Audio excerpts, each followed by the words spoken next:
네, 문제 해결 능력 영역을 맡은 강사 김정재라고 합니다. 자, 문제 해결 능력의 1번 문제는 참이라고 가정할 때 반드시 참인 경우를 물어보는 문제입니다. 이런 문제 푸실 때 기본적으로 여러분들한테 필요한 논리학 지식이 있다 보니까 논리학에 관련된 설명을 1차적으로 말씀드리고 난 다음에 문제 풀어보도록 하겠습니다. 자, 논리학에서 여러분들이 흔히 보는 경우가 P면 Q이다. 이런 조건 명제가 있을 수 있어요. 그러면 이때 P다.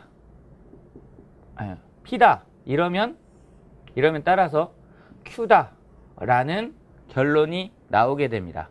이때 P면 Q이다 그랬는데 Q다. 그래서 P다. 이렇게 말하는 건 오류입니다. 오류. 그래서 P면 Q이다. P다. 그러면 Q이다. 이런 설명이 가능하고요. 두 번째, 이 P면 Q이다라는 명제가 나타났을 때 대우명제라고 하죠. 대우명제. not Q이면 not P이다. 이런 관계가 성립합니다. 그래서 대우는 항상 참이다. 이렇게 받아들여 주시고 이거의 반대로 이나 역이 항상 성립하는 건 아니다. 이렇게 보시면 됩니다. 세 번째 P면 Q이다 그랬어요. 그리고 Q이면 R이다. 이러면 당연한 결과물로 P이면 R이다. 이런 결론이 나타나게 됩니다. 그래서 이 결론의 대우명제인 not R이면 not P이다. 이런 걸 물어보는 지문들도 꽤 많아요. 그래서 이런 관계에 해당하는지 살펴보시면 좋을 것 같습니다. 자, 그 다음에 네 번째는 이런 것들이 활용하기 위해서 예를 들면 A or B다. 이런 A 또는 B다. 이런 얘기가 있어요. 그러면 만약 not A다. 그러면 B다. 이런 결론이 나타납니다. 그러니까 A 또는 B다 라는 규칙에서 A가 아니면 B가 된다. 이게 이제 그 뻔한 것 같잖아요. 그런데 이건 오류입니다. A 또는 B다. 근데 A다. 그래서 B가 아니다. 라고 말할 수는 없습니다. A 또는 B가 되는 경우는 A 또는 B가 참인 경우는 세 가지가 있습니다.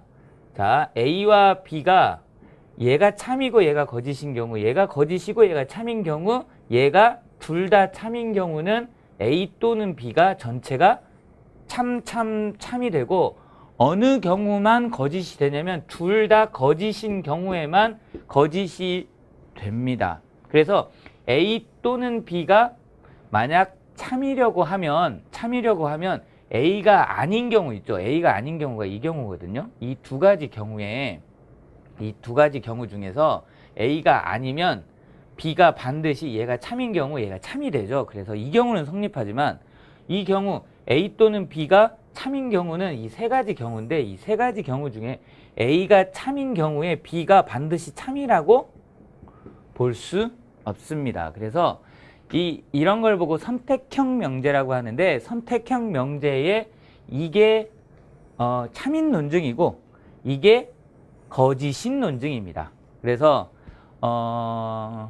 이런 것들을 사용해서 문제를 만들어 가고 있습니다. 그래서 조건 명제, 그 다음에 대우 명제, 3단 논법, 그 다음에 선택형 명제. 얘네들이 이제 조합하시면 논리적으로 좀 어려운 그런 문제들이 탄생할 수 있습니다. 여기에 이제 다섯 번째로 이런 가업 명제 같은 경우에서 A 또는 B가 성립하면 C다. 이런 게 나오거나 여섯 번째 A이면 B and C다.